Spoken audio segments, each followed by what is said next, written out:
Antipodes, Chapter 5.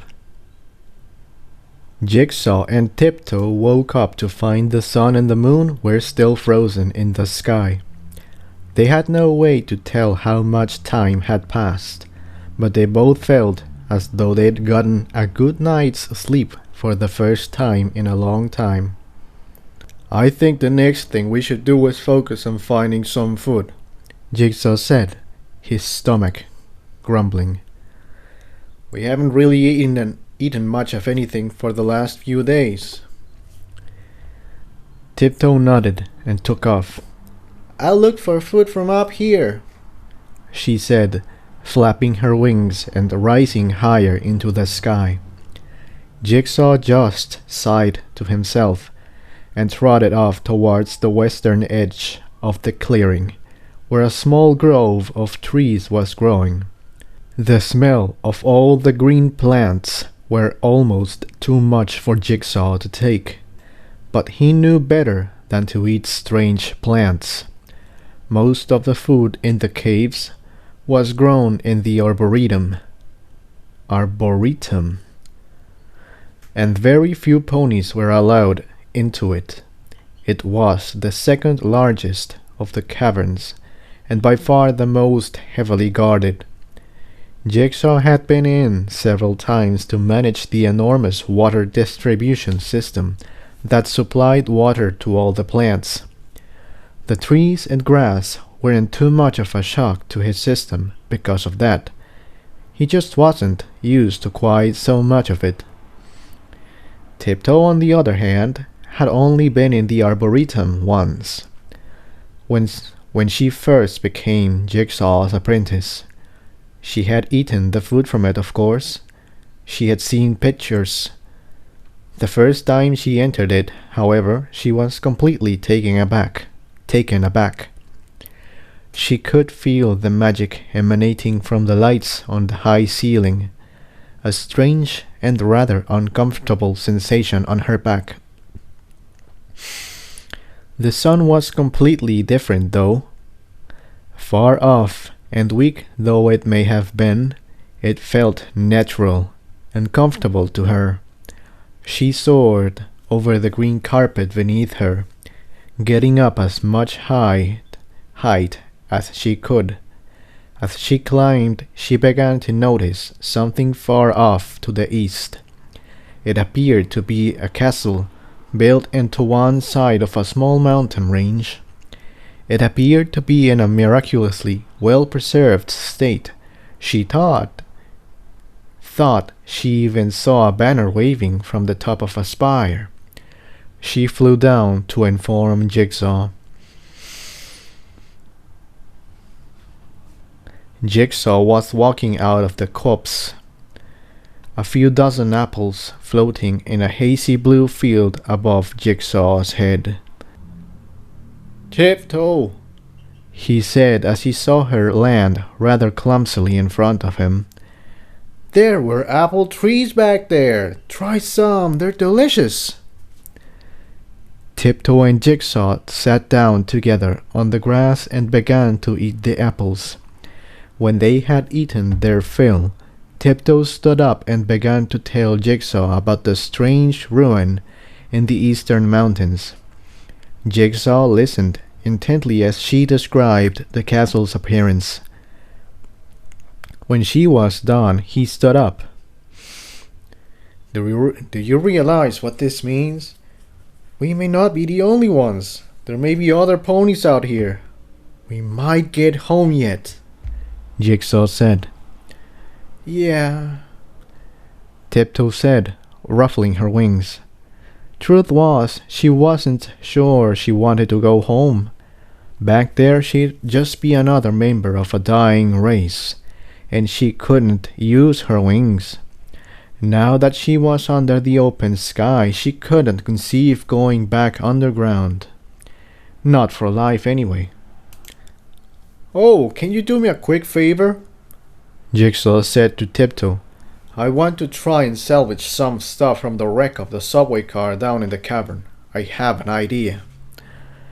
"Oh, okay, I suppose," Tiptoe said. "But I don't want to stay down there too long.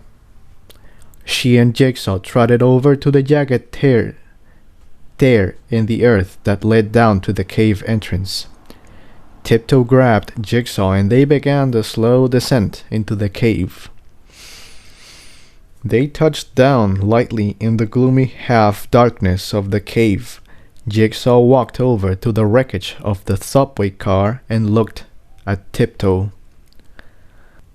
"I'd hold to something if I were you," Jigsaw said, a sly smile crossing his face. Blue light shot out of his horn. It hit Tiptoe like a wall and she flew back into a stone pillar at the other side of the chamber. She opened her eyes to see that Jigsaw was encased in a swirling vortex of what appeared to be blue plasma and salvaged parts from the old car. All she heard was a roar of energy as the parts began to fly together or break apart in the tide of energy.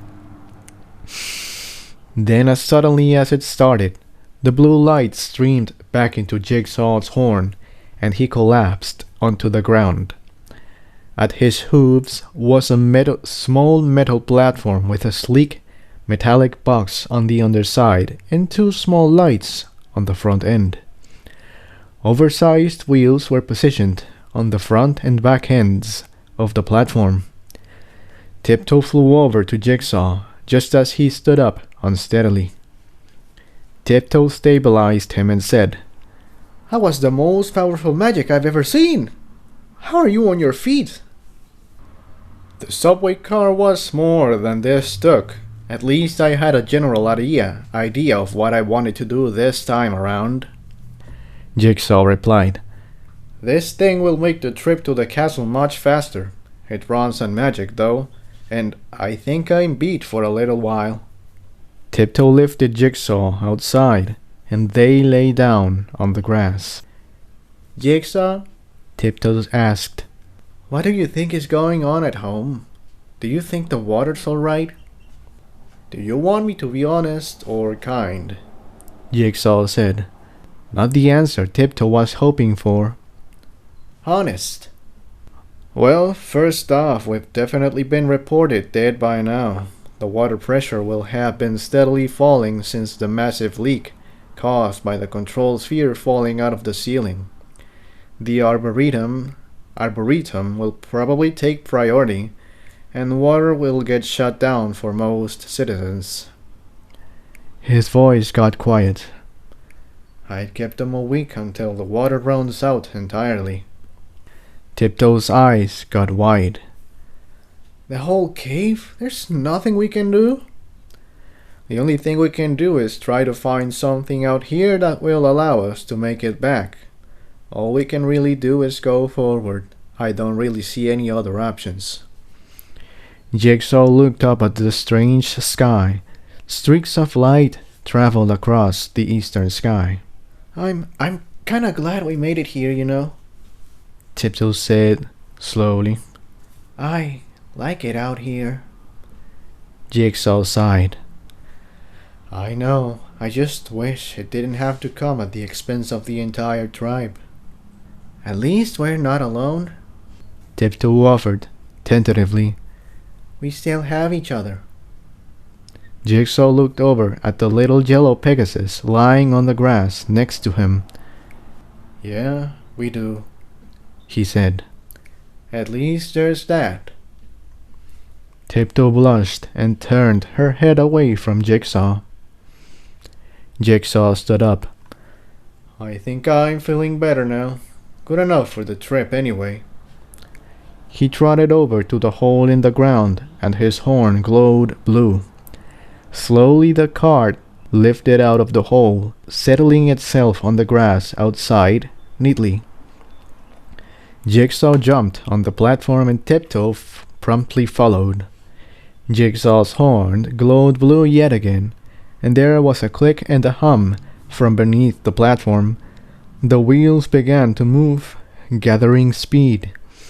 Soon, Jigsaw and Tiptoe were speeding along on a nearly silent, surprisingly stable platform. "How do you keep it from shaking?" Tiptoe said over the sound of rushing wind. Jigsaw created a bright blue flash from his horn for an answer. Magic, right, said Tiptoe. You'd think I'd be used to it by now. Several hours of riding later, the temperature had dropped noticeably. The mountain range loomed overhead, with the castle high above. It appeared much larger up close. It took up almost one entire half of the mountainside. The decay was more apparent, too. Despite the large banner waving from the highest tower, many bricks were missing from the stone walls, and more windows were gone than present. Should we go inside? Tiptoe said, looking up at the imposing front doors. They appeared to have once been intricately carved, but the carvings had all worn off long ago. I'm not entirely sure how we would go about that, Jigsaw said. I don't see any doorknobs. Maybe we could just... He walked into the door and pushed on it with his head. The door swung open, surprisingly easily. Inside, the light seemed to die only a few feet from the door, leading off into darkness. Jigsaw hesitantly took a step inside. As soon as he did so, he knew he made a mistake. The air around the two ponies seemed to thicken and taste of metal. Then a roar and a wave of heat emanated from deep inside the castle, and the two ponies were swept inside. The heavy stone door to the castle slammed shut behind them.